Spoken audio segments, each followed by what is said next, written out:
podcast where you can learn how to play guitar in church. In this video, I'm going to show the different parts of the guitar.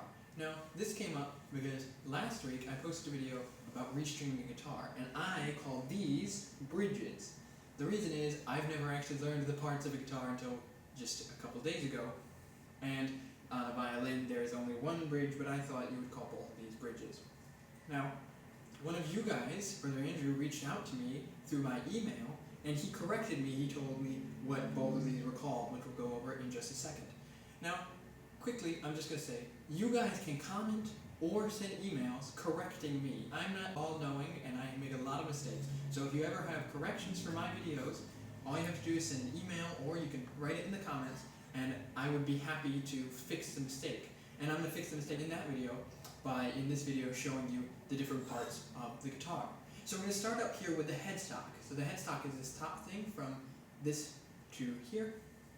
And in the headstock there are certain parts. There's obviously the tuning keys, or the tuning pegs. I call them pegs. A lot of people call them keys. And then there's the tuning posts.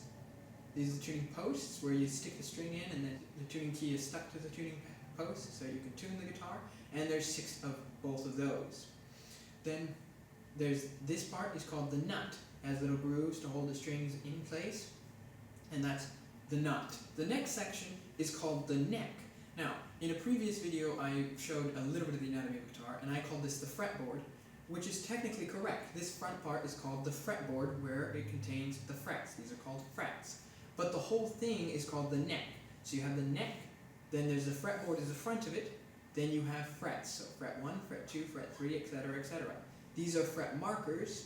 Typically there will be one on fret 3, fret 5, fret 7, fret 9, and fret 12. On this guitar there is none on fret 3. However, this guitar has a fret marker on fret 3 as well.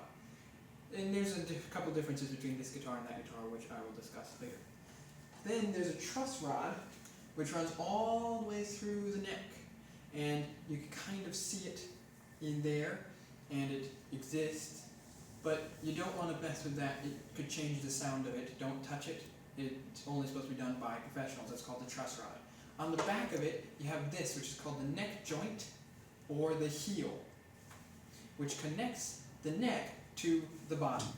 Then on the body, you have the upper bout, which is this up here. Then you have the waist, which is where it dips in, and then the lower bout. On a lot of guitars, the lower bout is actually thicker than the upper bout. So it gets thinner and thinner gradually. The whole front of this is called the sound board, because this is what actually makes the sound. Then this is called the sound hole, where the sound goes in and vibrates.